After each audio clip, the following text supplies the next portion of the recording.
Okay, we are on the lunch break of the questioning of Monica, a Reclaim the Streets environmental activist who is deceived into a long-term intimate relationship by the undercover officer Jim Boyling.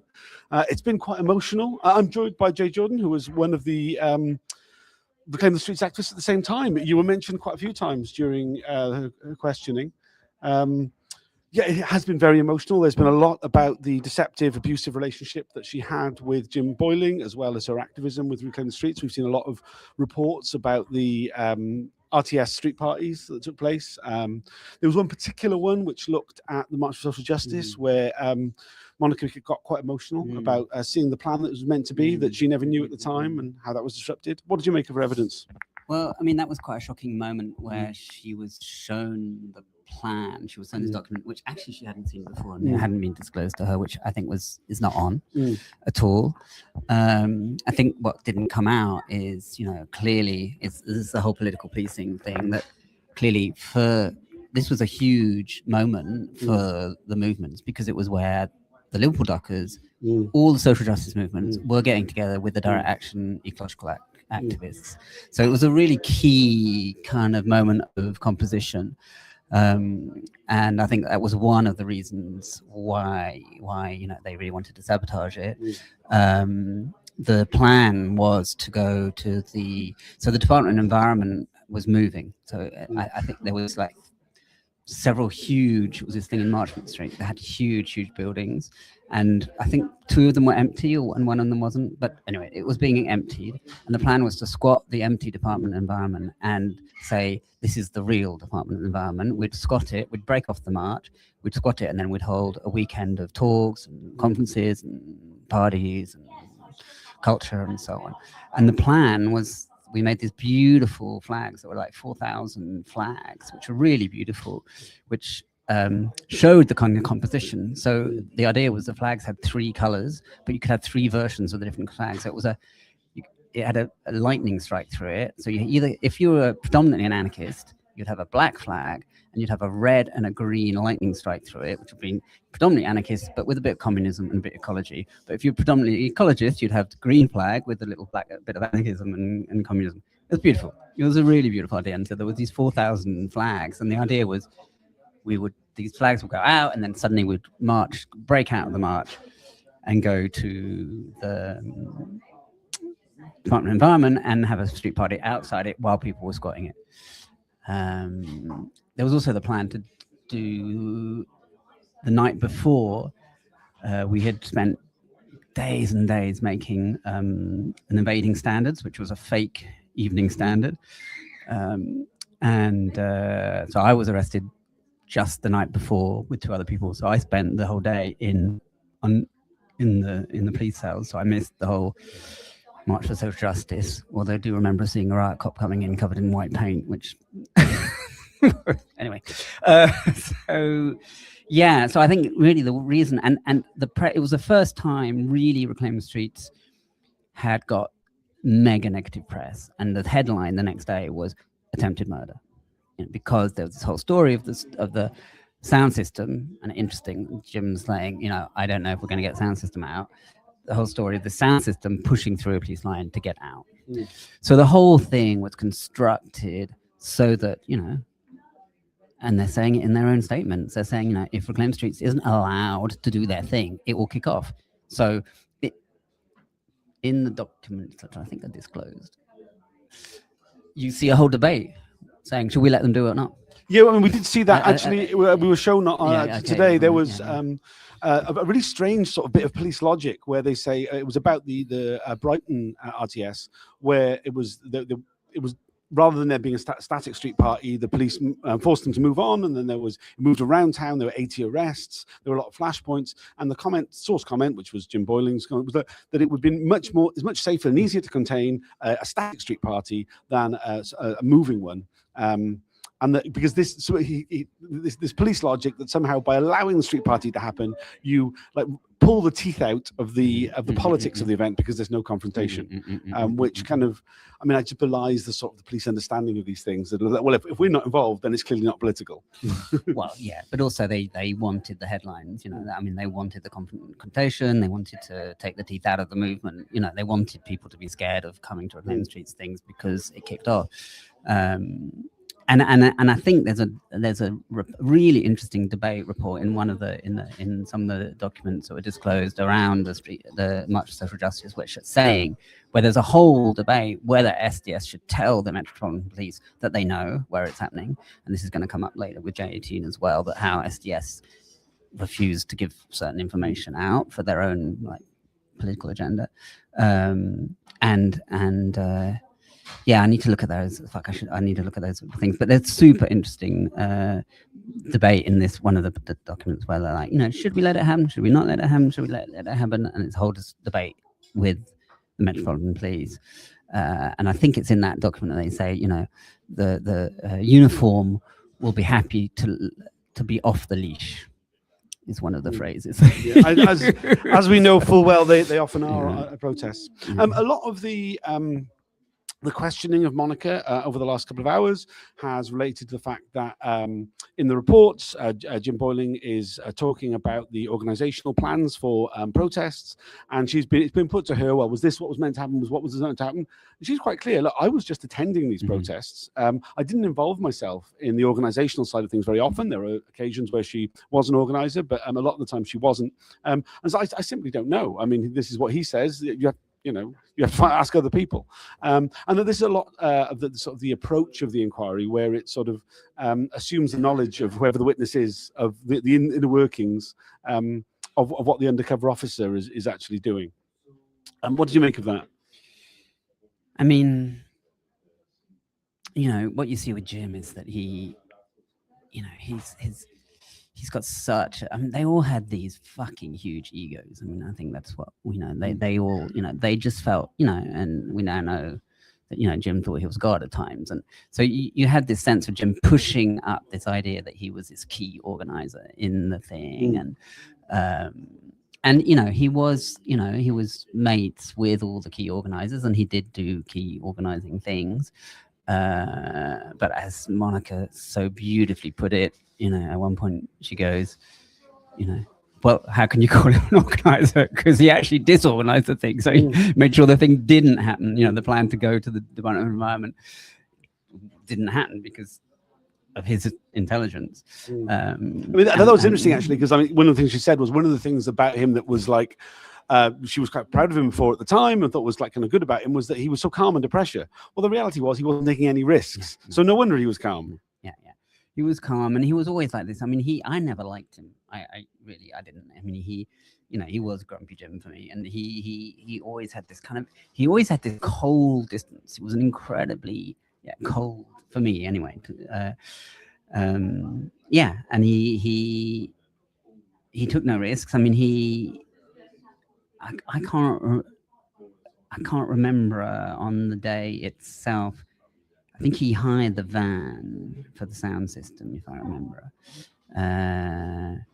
which is kind of interesting, because what's also interesting is that there was a mention of the M41 street party, so the infamous street party where the trees are planted hidden under the skirts of these carnivalesque kind of figures, and that's where we make the link with the Liverpool Dockers, which is an interesting story where that, you know, the Liverpool Dockers see this audacious, beautiful action and contact us, and complete class shifts. You know, I mean, Dockers, working class Dockers, working with, you know, ravers, direct action ecologists, and so on. And it was through that beautiful story of the trees that they got involved. And doing that thing, one of the organizers was arrested because he had used his credit card to hire the jackhammers that made the holes in the thing. And then he was arrested for criminal damage, and it was a lot of criminal damage, and it was a big deal. And it's interesting that there was a little campaign to not that he wouldn't get go to trial, and that was suddenly dropped at one point as well. So I think that's also linked to Jim in a way of, you know, I think what we realize is they spend 50% of their time trying to keep that legend, and 50% of the time doing the intelligence stuff. I mean, so-called intelligence. I mean, I would argue that maybe a fair bit of time just enjoying themselves seemed to be a big part of it. Yeah. You know, and enjoying the perks of the job. We heard quite a lot about the relationship, which he's downplayed quite significantly. He claimed that it was only a few weeks. Monica's very clear it was at least 6 months. He talks about her having relationships with other men. She's very clear, no, that wasn't the case. She just simply had friends, and that they, as far as she was concerned, she was in a committed relationship with the man she considered to be her boyfriend. She talked about how like he mocked her and was very cold to her within the relationship in numerous ways. We get she talked about how she was convenient for him, and particularly in terms of that much social justice, like the afterwards, the fallout after things had gone wrong, that he was able just to leave the area and leave with her, which was the beginning of their relationship. And we really got a sense of the manipulative nature of this particular undercover officer, but like so many of the others. And she talked about how like she felt he had real contempt for her. She talked about his anti-feminism, about how he was mocking around like kind of things that she found difficult in life. And really just how abusive he was in so many different ways. That sort of like the understanding of the relationship and like kind of how these undercover officers used women in this way. It's so similar to so many of the other women who were used. It's a clear pattern. And to be honest, I didn't like any of the undercover officers. None of them became my friends. I really didn't like them. And the only reason I kind of felt I trusted them was because they were always with very cool women. So it was a perfect way of gaining the trust of others. And it's nothing to do, there's this whole thing of, they're not going to trust single men being in the group. There were plenty of single men in the Reclaim the Streets. So it wasn't about that at all. It was really, clearly to be, to a kind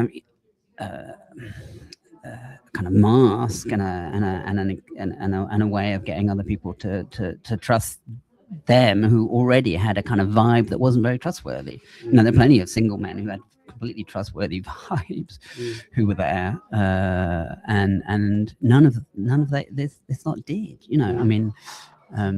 We heard reference to Ruth, who won't be giving evidence to the inquiry, but who was another woman who was deceived into an intimate relationship by Jim Boyling, who said that it was his relationship with her gave him a proximity. That she was very well connected. She was very much in the center of organizing things. He wasn't, but because he was in a relationship with her, he had that proximity, which allowed him to, as we've seen with so many of the undercover officers, so many of their reports are based on secondhand knowledge. Yeah.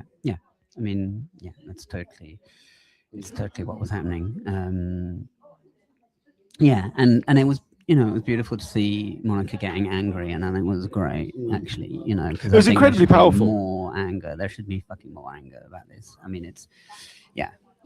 She was amazing.